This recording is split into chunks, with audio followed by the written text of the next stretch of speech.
Channel carry plus. हम first year की physics chapter number 2 units and measurement के आज न्यूमेरिकल सॉल्व करेंगे। इसका पार्ट 1 आ चुका है, इसकी लिंक डिस्क्रिप्शन में दे दी जाएगी। आज हम इसके न्यूमेरिकल पोर्शन कर रहे हैं और इसमें कुछ ऐसे न्यूमेरिकल आते हैं जिसमें एक पद्धति से दूसरे पद्धति में कन्वर्ट करना होता है। पहला एक क्वेश्चन है, एक जूल को अर्ग में परिवर्तित कीजिए। तो जो जूल है ये किस पद्धति में, ये है एमकेएस पद्धति में, और ये अर्ग है ये है सीजीएस पद्धति में। तो मतलब ये है कि हमें विमीय विश्लेषण का प्रयोग करके एक पद्धति से दूसरे पद्धति में कन्वर्ट करना है। एमकेएस पद्धति से सीजीएस पद्धति में हमको इस सवाल में सॉल्व करना है। तो ऐसे सवालों को सॉल्व कैसे करते हैं, तो लिखते हैं माना कि जो एक जूल है वो x अर्ग के बराबर है। एक जूल x अर्ग के बराबर है और हमने कहा ये जूल है, ये एमकेएस सिस्टम में है। तो मतलब एक m का मतलब मास, मतलब 1 किलोग्राम मीटर प्रति सेकंड किसके इक्वल है, x। अर्ग सीजीएस सिस्टम में मतलब ग्राम सेंटीमीटर प्रति सेकंड ये है। यहां से हम x की वैल्यू फाइंड करेंगे, वही होगा एक जूल में कितने अर्ग होते हैं। तो इसके लिए कुछ नहीं करना होता है, किलोग्राम की अपॉन में ये ग्राम लाओ, ग्राम आ गया और इसको स्क्वायर ब्रैकेट में लिखते हैं, स्क्वायर ब्रैकेट में लिख दिया। मीटर, इस सेंटीमीटर को यहाँ अपॉन में लाओ, अपॉन सेंटीमीटर। ये सेकंड प्रति सेकंड, अपॉन ये सेकंड नीचे लाओ और इसकी कितनी पावर है, -1 इक्वल टू x बचा। अब इसको सॉल्व कर लो। 1 किलोग्राम में कितने ग्राम होते हैं, 1 किलोग्राम में 1000 ग्राम होते हैं, तो 1000 लिख दिया अपॉन ग्राम। 1 मीटर में कितने सेंटीमीटर होते हैं, 1 मीटर में 100 सेंटीमीटर होते हैं, अपॉन सेंटीमीटर। और ये सेकंड से सेकंड कैंसिल, और 1 की पावर कितनी भी हो उसका मान 1 होता है, तो 1 हो गया इक्वल टू x। इस ग्राम से ये ग्राम कैंसिल, सेंटीमीटर से सेंटीमीटर कैंसिल। ये 10 की पावर 3 हो गई इनटू ये 10 की पावर 2 हो गया इक्वल टू x। क्योंकि ये 1 बचा है, इसका गुणा इसमें करेंगे तो वही आएगा। गुणा में घातें जुड़ती हैं तो 10 की power 3 plus 2 equal to x, तो 10 की पावर 5 इक्वल टू x। तो मतलब x की वैल्यू आई 10 की पावर 5 और x को क्या माना था, अर्ग। तो मतलब 1 जूल बराबर 10 की पावर 5 अर्ग। ये हमारे पहले प्रश्न का आंसर है। अगला न्यूमेरिकल है, जल का घनत्व 1 ग्राम सेंटीमीटर क्यूब है, प्रति सेंटीमीटर क्यूब है, तो किलोग्राम प्रति मीटर क्यूब में इसका मान कितना होगा। जैसा कि हमने पहला न्यूमेरिकल सॉल्व किया उसी तरह से हम ऐसा इसको भी करेंगे। पहले लिखेंगे माना कि 1 ग्राम प्रति सेंटीमीटर क्यूब है, ये x किलोग्राम प्रति मीटर क्यूब के इक्वल है। और हमें करना क्या होता है, यहाँ पर केवल हम x अकेला छोड़ते हैं, बाकी की जितने भी ये होती हैं इस साइड लाते हैं। तो ग्राम के अपॉन में किलोग्राम को लाएंगे और इसको स्क्वायर ब्रैकेट में लिखेंगे। सेंटीमीटर के अपॉन में मीटर को लाएंगे और इसकी होल पावर है -3 इक्वल टू x। यहाँ पर x अकेला छोड़ते हैं। अब इसमें सोचना नहीं है आपको, सीधे देखे इसमें बड़ा कौन है, किलोग्राम है। तो 1 किलोग्राम में कितने ग्राम होते हैं, 1000 ग्राम होते हैं, तो 1000 ग्राम लिख दिया, 1000 ग्राम। नीचे 1 मीटर में कितने सेंटीमीटर होते हैं, तो 1 मीटर में 100 सेंटीमीटर होते हैं। इसको भी स्क्वायर ब्रैकेट में लिख दिया इक्वल टू x। ग्राम से ग्राम कैंसिल, सेंटीमीटर से सेंटीमीटर कैंसिल। ये 1/10³ है अपॉन ये 100 1/10² है, इसको घात के रूप में लिखेगा इक्वल टू x। अब ये देखो 10³ ऊपर जाएगा तो हो जाएगा 10⁻³ इंटू ये है 10⁻², ये ऊपर जाएगा तो हो जाएगा 10⁻², और -2 का गुणा -3 में होगा तो 6 हो जाएगा, 10⁻6 + 6 इक्वल टू x। तो ये हो गया x इक्वल टू, गुणा में घातें जुड़ती हैं, 6 में 3 जुड़ेगा मतलब घटेगा तो हो जाएगा 10⁻3। तो x की वैल्यू आ गई 10⁻3। तो हमसे पूछा क्या था कि किलोग्राम मीटर क्यूब में इसका मान कितना होगा, तो किलोग्राम मीटर क्यूब में इसका मान 10⁻3 होगा। अगला न्यूमेरिकल देखते हैं। गुरुत्वीय त्वरण का मान 9.8 मीटर प्रति सेकंड स्क्वायर है, इसका मान किलोमीटर प्रति मिनट स्क्वायर में ज्ञात करना है। वही ट्रिक जैसा कि पहले 2 प्रश्नों में कर चुके हैं, इसको मानते हैं, माना 9.8 मीटर प्रति सेकंड स्क्वायर है, वो x किलोमीटर प्रति मिनट स्क्वायर के इक्वल है। और यहाँ पर करते क्या, यहाँ पर x अकेला छोड़ देते हैं, x की वैल्यू फाइंड करते हैं, वही हमें प्रूफ करना होता है, मतलब वही उसका हल होता है। तो क्या 9.8 यहाँ पर मीटर के अपॉन में क्या लाना है, किलोमीटर, स्क्वायर ब्रैकेट में इसको लिखते हैं, और यहाँ पर सेकंड है, यहाँ पर मिनट है, और इसकी कैरी है -2 इक्वल टू x। इसमें सोचना नहीं होता है कि आपको सॉल्व क्या करना है। इसमें किलोमीटर है तो आप जानते हैं कि 1 किलोमीटर में 1000 मीटर होते हैं, तो 1000 मीटर लिख दिया अपॉन 1 मिनट में कितने सेकंड होते हैं, तो जानते हैं 60 सेकंड होते हैं, -2 इक्वल टू x। ये मिनट से मिनट कैंसिल, ये 9.8। अब ये 10⁻3 हो गया, 1/10⁻3, ये ऊपर जाएगा तो 10⁻−3 हो जाएगा, सेकंड से सेकंड कैंसिल। ये -2 पावर है इसकी, तो इसका मतलब हुआ कि 60⁻2 इक्वल टू x। इसमें 9.8 इंटू 10⁻³ इंटू 6 का स्क्वायर 36 और 2 100 बचे तो उसको 10⁻2 लिख लेंगे इक्वल टू x। अब इसका 9.8 का मल्टीप्लाई करेंगे 36 में, तो अलग साइड में कर लेते हैं। 9.8 मल्टीप्लाई 36, 6 का 8 में किया तो 48, कैरी 4, 54 हो गया, 54 और 4 58 इंटू 3 का किया 3 के 24 हासिल 2 27 28 29 8 8 4 12 115 1 3 1 पॉइंट बाद दशमलव, तो ये आ गया 352.8 और गुणा में घातें जुड़ती हैं तो 10⁻−1 इक्वल टू x। यही हमारा होगा कि किलोमीटर प्रति मिनट स्क्वायर में इसका मान 352.8 गुणा 10⁻−1 होगा। अगला न्यूमेरिकल देखते हैं।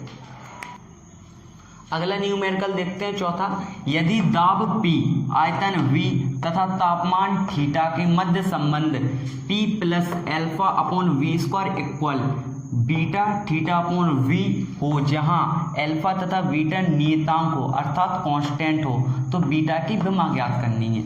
ये बड़ा सिंपल सवाल है, आपको बस प्रिंसिपल ऑफ होमोजेनिटी मतलब समांगता का नियम आना चाहिए। इसके अकॉर्डिंग क्या होता है कि जो इसकी विमा होगी वही इसकी विमा होगी, वही इसकी विमा होगी, ये इनकी विमाएं आपस में बराबर होती हैं। और किस लिए होती हैं? प्रिंसिपल ऑफ होमोजेनिटी, समांगता के नियम से।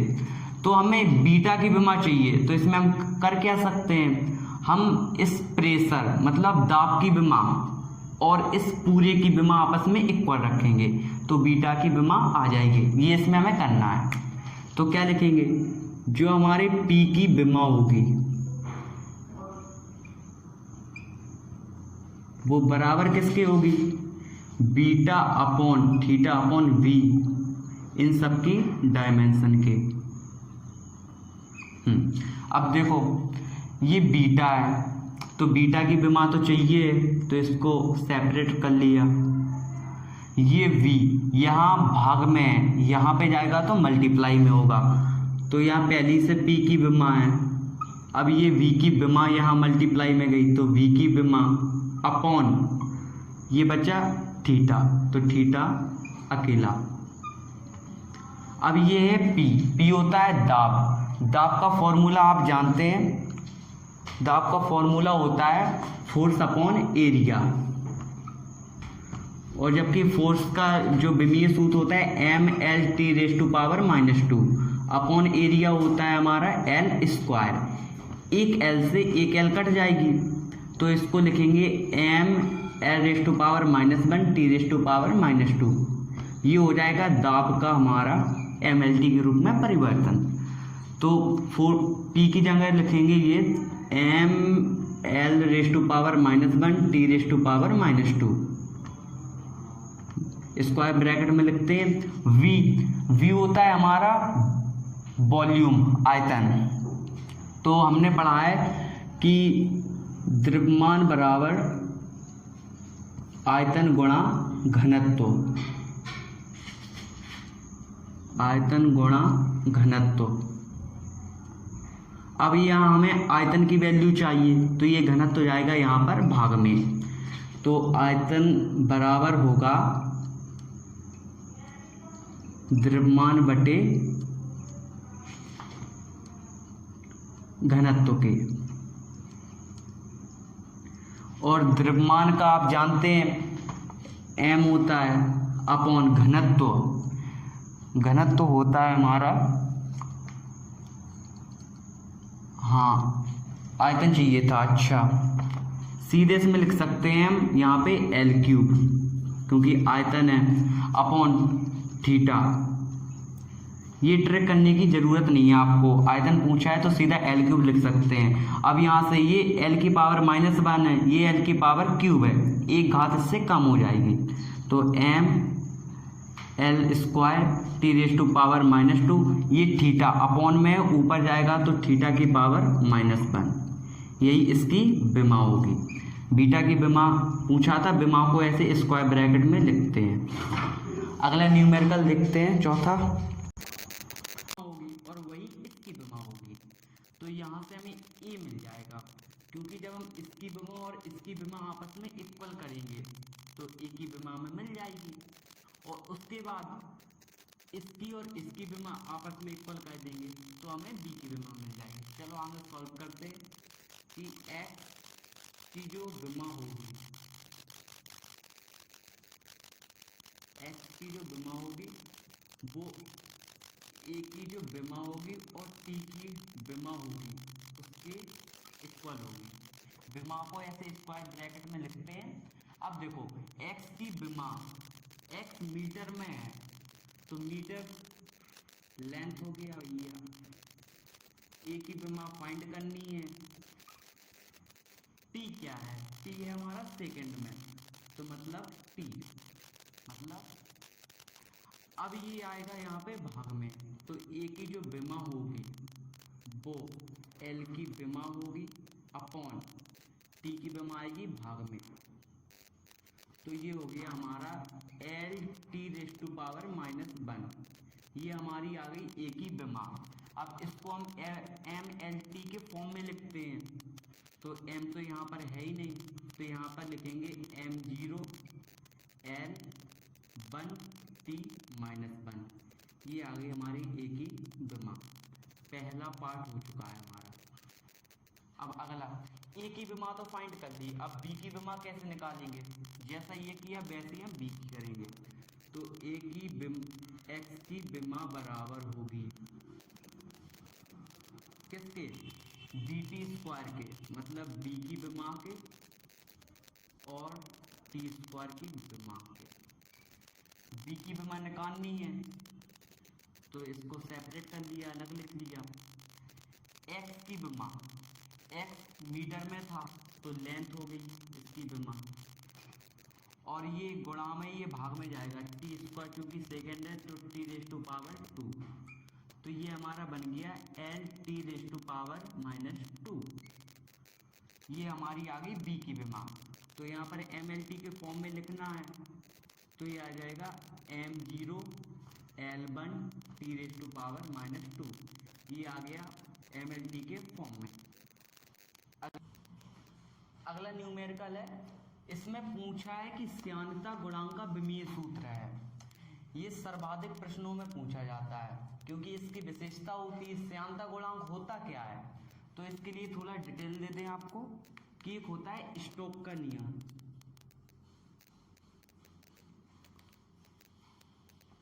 स्टोक का नियम देखते हैं होता क्या है कि जो स्टोक का नियम होता है F बराबर होता है 6 पाई ईटा, एन जैसा बनता है तो घुमावदार होता है ईटा आर वी, ये होता है स्टोक का नियम। यहाँ पर जो हमारा ईटा होता है इसको कहते हैं ईटा, ईटा इसको ईटा पढ़ते हैं, और इसी को हम कहते हैं श्यानता गुणांक। क्या बोलते हैं? श्यानता गुणांक। तो हमें इसी की विमा निकालनी होती है। तो अब इस ईटा मतलब श्यानता गुणांक की विमा कैसे निकालें? देखो ये हमारा 6 पाई है, ये तो एक कांस्टेंट है मतलब एक नियतांक है, तो इसकी कोई विमा नहीं होगी। आर, आर यहाँ पर त्रिज्या होती है, वी, वी यहाँ पर वेग होता है। तो कहने का मतलब ये है कि यदि हम ईटा की डायमेंशन निकालें, ईटा की डायमेंशन निकालें तो ये एफ की डायमेंशन अपॉन इन दोनों की डायमेंशन, मतलब आर की डायमेंशन और वी की डायमेंशन। अब एफ की डायमेंशन क्या होगी? एफ होता है हमारा फोर्स और एफ बराबर होता है एम इंटू ए। एम मास होता है तो एम आ गया, ए यहाँ पर हमारा त्वरण होता है तो L T raise to power -2। तो एफ की डायमेंशन होती है M L T raise to power -2, ये हमारी फोर्स की डायमेंशन होती है। तो यहाँ पर फोर्स की डायमेंशन की जगह पे इस वैल्यू को पुट कर देंगे, तो M L T raise to power -2 upon R यहाँ पर हमारी त्रिज्या होती है, त्रिज्या की तो लेंथ होती है तो एल अपॉन वी, वी होता है वेग मतलब मीटर प्रति second, L T raise to power -1। तो M L T raise to power -2 upon इस एल का इस एल में होगा मल्टीप्लाई तो हो जाएगा L square upon T raise to power -1। अब m, इस l से एक l कट गई और ये l ऊपर जाएगा तो l की पावर -1, t की पावर -1 है, ऊपर जाएगा तो प्लस और -2 में से एक गया तो माइनस का 1। ये हो गई हमारी श्यानता गुणांक की डायमेंशन, ये हमसे पूछा जाता है।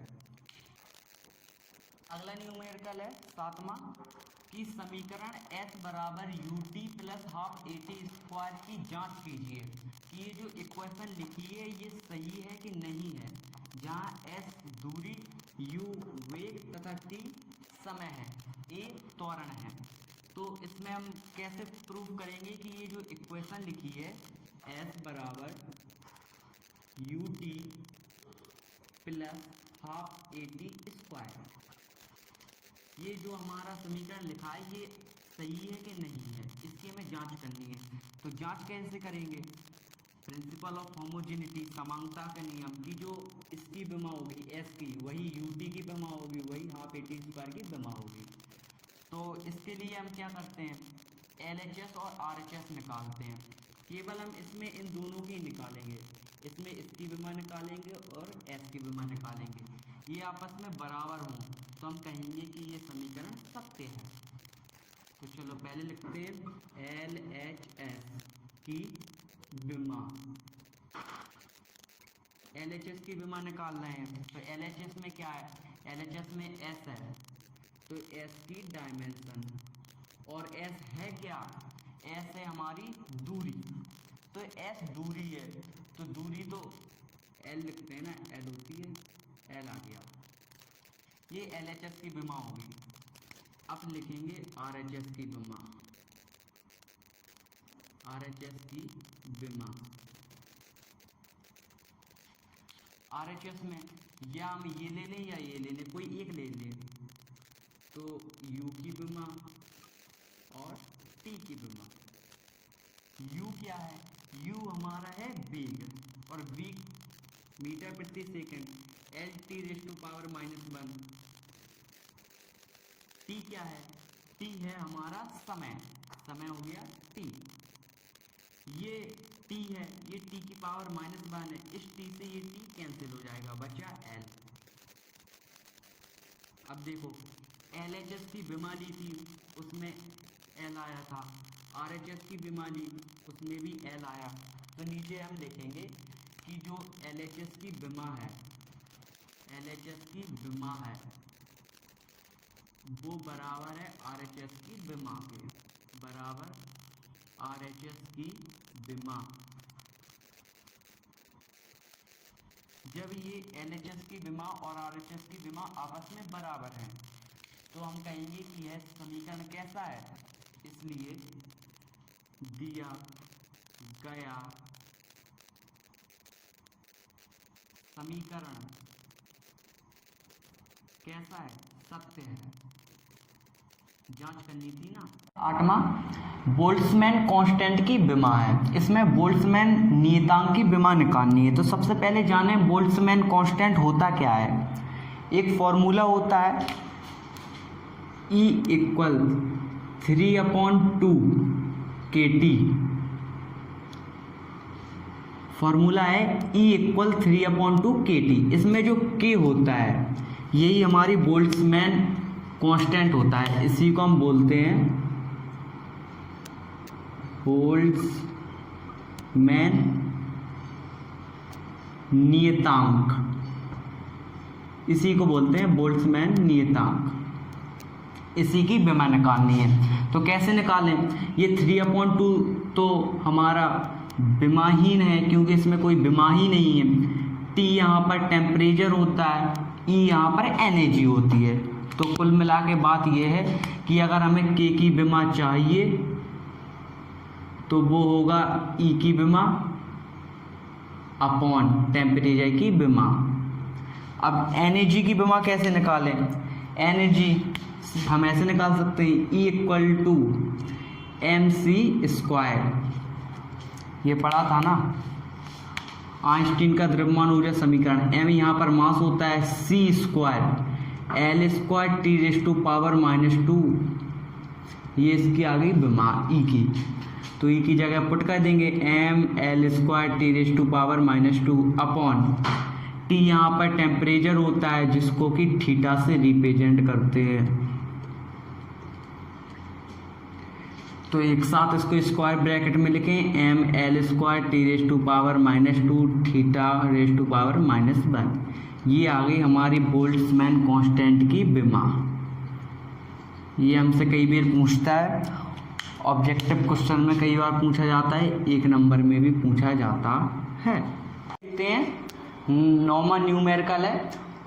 इसमें क्या कहता है, इसमें ये है कि आइंस्टीन के अनुसार किसी पदार्थ की ऊर्जा उसके द्रव्यमान m, प्रकाश की चाल c पर निर्भर करती है। विमाओं की विधि से ऊर्जा के लिए सूत्र भी उत्पन्न कीजिए। अब हम आपको ऐसे ही सारे सब न्यूमेरिकल बता रहे हैं। इसमें क्या होता है, जब कोई पदार्थ अन्य चीज़ों पर निर्भर करता है तो उसके लिए सूत्र व्युत्पन्न करना होता है, वो भी विमाओं की विधि से। तो कैसे करते हैं, चलो ये पहला है, पहला देखते हैं।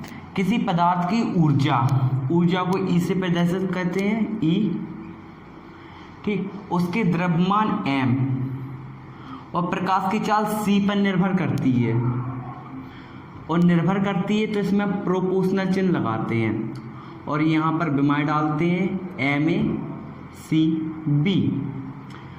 ई बराबर, जब हमने इस प्रोपोर्शनल चिन्ह को हटाया तो यहाँ पर एक नियतांक लेते हैं k, m a c b, equation number first.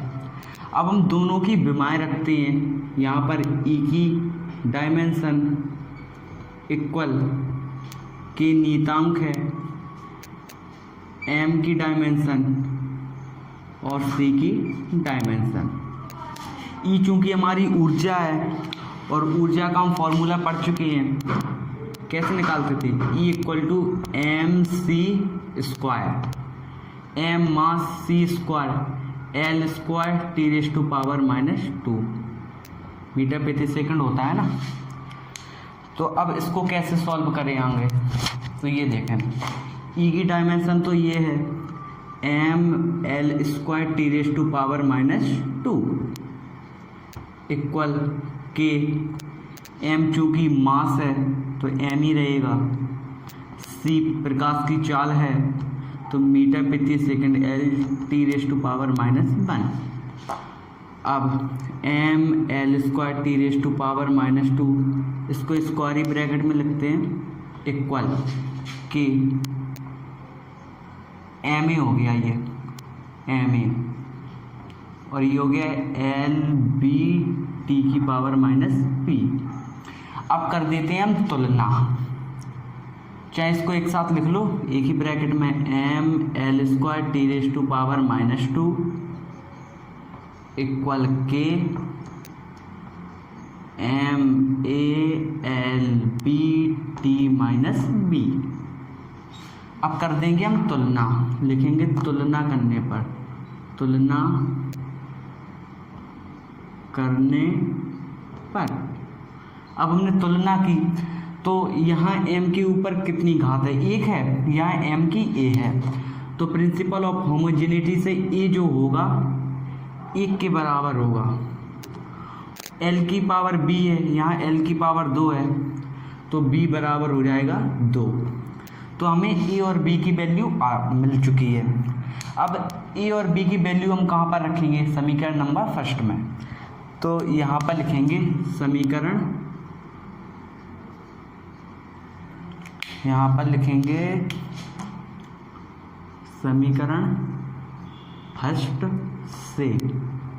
समीकरण फर्स्ट में क्या है, E बराबर के एम ए सी बी, के एम, ए कितना है 1, सी कितना है, सी की पावर b है ना, b 2 है, तो ये हमारा आ गया के एम सी स्क्वायर, के एक नियतांक है जिसको हम हटा देंगे तो आ गया एम सी स्क्वायर। यही हमारा द्रव्यमान ऊर्जा समीकरण है। अब हम 10वां प्रश्न देखते हैं। 10वां प्रश्न में क्या कह रहा है, किसी द्रव्य में नियत वेग से गिरते हुए गोले पर लगने वाला बल F, गोले की त्रिज्या R, सीमांत वेग V, द्रव्य में श्यानता गुणांक ईटा पर निर्भर करता है। विमीय विधि द्वारा F के लिए सूत्र ज्ञात कीजिए। ऐसे प्रश्न IIT जेमेंस और आपके जो होम एग्जामिनेशन होते हैं उनमें खूब पूछे जाते हैं। तो सबसे पहले आप समझिए, बल फोर्स आप जानते हैं क्या होता है, गोले की त्रिज्या R, मतलब ये है कि यदि कोई बॉक्स है, ठीक है ना, इसमें कोई पदार्थ आ रहा है तो इसमें वेग भी होगा और ये ईटा श्यानता गुणांक पर निर्भर भी करता है। हाँ, तो अब इसको सॉल्व करते हैं। इसमें क्या पूछा है, गोले पर लगने वाला बल F है, किस किस पर निर्भर कर रहा है, गोले की त्रिज्या R A मान लिया, सीमांत वेग V मान लिया, श्यानता गुणांक ईटा पर निर्भर करता है। तो ये डायरेक्ट प्रोपोर्शनल हो जाएगा, RA VB और ईटा C। जब हम इस प्रोपोर्शनल चिन्ह को हटाएंगे तो एक नियतांक लेंगे, के ले लिया, के RA VB ईटा C, समीकरण नंबर फर्स्ट हो गया। अब हम इस साइड की डायमेंशन निकालेंगे और इस साइड की डायमेंशन निकालेंगे। तो F की डायमेंशन हम जानते हैं, mLT⁻², ये हम पढ़ चुके हैं। कि R चूँकि हमारी त्रिज्या है तो इसकी डायमेंशन L हो गई, V चूँकि हमारा वेग है तो LT⁻⁻1 V।